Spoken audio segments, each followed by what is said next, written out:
नमस्कार, मी गोपाल केंद्रे. आज या दक्षिण भारतातील प्रसिद्ध यात्रा माळेगाव खंडोबारायाची यात्रा आणि या यात्रेमध्ये मी चाललेला आहे आणि एकंदरीत आपल्या यात्रेचा अनुभव घ्यायचा आपल्याला. आणि या आज यात्रेसाठी तर भरपूर आज गर्दी जमलेली आहे आणि एकंदरीत यात्रेमध्ये या यात्रेच्या संदर्भामध्ये आपण जाणून घेऊ. एक यात्रेकरू आणि आमच्या सोबत सर्व यात्रेकरू आहेत.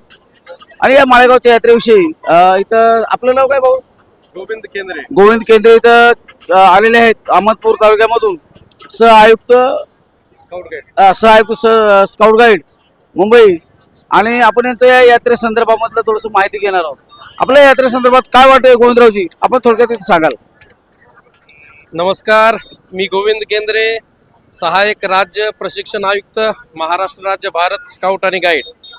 पंचक्रोशीतील अतिशय नावाजलेली ही यात्रा, महाराष्ट्राच्या पटलावर अतिशय सुप्रसिद्ध असणारी यात्रेची सुरुवात आज 18 डिसेंबर 2025 रोजी खऱ्या अर्थानं माळेगाव नगरीमध्ये या ठिकाणी झाली.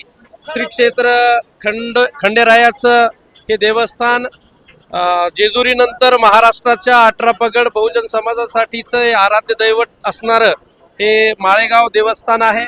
आज खऱ्या अर्थानं खंडेरायाच्या पालखीचा नगर प्रदक्षिणेनं या यात्रेची सुरुवात झालेली आहे. आजपासून पुढील जवळपास एक सप्ताहभर ही यात्रा चालणार आहे. आपल्या सर्वांना माहीत आहे की भारतामधील पूर्वकालीन दक्षिण भारतातील सगळ्यात मोठी यात्रा म्हणून श्री क्षेत्र माळेगाव खंडेराया ही यात्रा जगप्रसिद्ध आहे. आणि यामध्ये चालणारा घोड्याचा जो बाजार आहे हा सुप्रसिद्ध आहे. राजस्थानमधील पुष्कर घाटीनंतर तिथली यात्रा संपून ते घोड्याचे व्यापारी माळेगाव या ठिकाणी येतात आणि मोठ्या प्रमाणावर या ठिकाणी या घोड्यांचा बाजार त्या ठिकाणी चालतो. उद्या 19 तारखेला आम्हाला जशी माहिती मिळालेली आहे की पशु महोत्सव आहे मोठ्या प्रमाणावर. 20 तारखेचा कुस्त्याची दंगल या ठिकाणी होणार आहे. 21 तारखेला लावणी महोत्सव, 22 तारखेला कला महोत्सव आणि सगळ्यात शेवटी महाराष्ट्र शासनानं यावर्षी नव्यानं सुरू केलेलं शंकरपटाला जी मान्यता मिळालेली आहे यांच्या यात्रा आयोजन समितीच्या माध्यमातून या ठिकाणी शंकरपटाचा या ठिकाणी समावेश यावर्षी श्री क्षेत्र माळेगाव खंडेरायांच्या या यात्रेदरम्यान होणार आहे. पंचक्रोशीतील म्हणजे मराठवाड्यामध्ये स्थायिक असलेलं अगदी लातूर आणि नांदेडच्या बाउंड्रीवर असलेलं हे श्री क्षेत्र माळेगाव खंडेराया हे गाव जगप्रसिद्ध आहे. या ठिकाणी जरी हे नांदेड जिल्ह्यामध्ये वसलेलं असलं तरी लातूर जिल्हा अवघ्या अहमदपूरचा तालुका 10 ते 15 किलोमीटर अंतरावर आहे. पंचक्रोशीतील सर्व गावं या ठिकाणी येतात.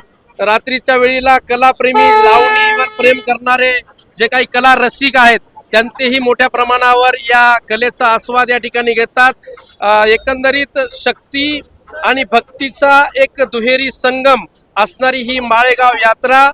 या निमित्तानं आम्हाला साक्षात खंडेरायाचं दर्शन या ठिकाणी काही वेळाखाली त्या ठिकाणी झालं. म्हणून मी सर्वांना आवाहन करतोय की यावर्षी चांगला पाऊस झालाय. सर्व शेतकरी वर्ग देखील मोठ्या संख्येने या ठिकाणी येतोय. कारण सगळ्यांना माहिती आहे तुम्हा आमचा कास्तकार सर्वांचं पालन पोषण करणारा शेतकरी राया जर सुखी असेल तर ही माळेगाव यात्रा देखील त्याच पद्धतीची अगदी उंचावर जाते. म्हणजे एक वेगळा आनंद आपल्याला पाहायला मिळतोय. वारकरी संप्रदाय असेल, शेतकरी असतील, बलुतेदार असतील, आलुतेदार असतील, असे 18 पगड जातीचे लोक या ठिकाणी यात्रेमध्ये येतात. म्हणून या वर्षीची ही यात्रा निश्चितच आमच्या सगळ्यांसाठी एक आनंददायी आणि प्रेरणादायी असणार आहे. मी या निमित्तानं खंडेरायाला एवढंच मागणी करतोय की माझ्या मोलमजूर, शेतकरी, कास्तकार लोकांसाठी येणारा कार्यकाल हा चांगला जावा आणि एवढीच मी या ठिकाणी शुभकामना देतो आणि थांबतो. येळकोट येळकोट. धन्यवाद. आणि इथं अतिशय आयुक्तांनी सांगितलेलं आहे की या यात्रेमध्ये एकंदरीत दक्षिण भारतातील ही मोठी सुप्रसिद्ध यात्रा आणि त्या यात्रेनिमित्त इथे येणारे जे शेतकरी वर्ग आहे, मला वाटतं मोठ्या प्रमाणामध्ये शेतकरी वर्ग येतो. आणि इथं आपण हा जनसमुदाय बघत आहोत आणि या जनसमुदायामध्ये आपण एक काकाला विचारतो. काका, आपल्या यात्रेसंदर्भात काय म्हणणं आहे? आज महाराष्ट्रामध्ये खंडोबारायाची ही फार मोठी यात्रा आहे आणि या ठिकाणी आता आपल्या साहेबांना सांगितलेलं आहे की घोड्याचा बाजार वगैरे मोठ्या याच्यामध्ये होतो आणि वाघ्या मुरळी हा याचा मेन येतो आहे. आणि अनेक प्रकारचे जे जातीवंत लोक आहेत, भिकारी वगैरे असे, ते सर्व या ठिकाणी भेटीगाठी होतात आणि त्यांचे 1 वर्षाच्या नंतर त्या ठिकाणी ते परत लोक येतात. त्यांच्या लग्न कार्याचे काही सोयरीके वगैरे या ठिकाणी होतात आणि एकमेव या महाराष्ट्रामध्ये हे एकमेव जत्रा आहे.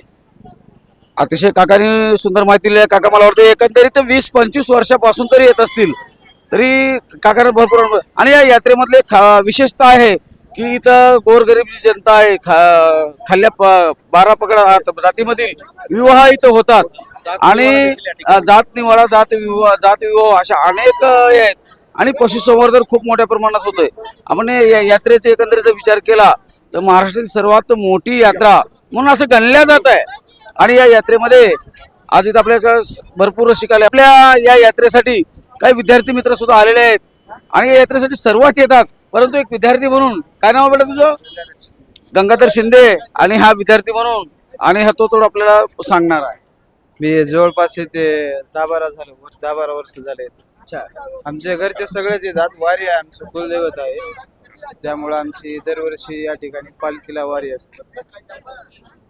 दरवर्षी येतोय आम्ही. आणि आपण ऐकतोय की दरवर्षी यांचे वडील, यांचे आजोबा पंजोबा, एकंदरीत हा जो यात्रेचा समूह आहे, ही यात्रा जी चालते ती अतिशय प्राचीन यात्रा आहे आणि दक्षिण भारतातील सर्वात सुप्रसिद्ध यात्रा आहे.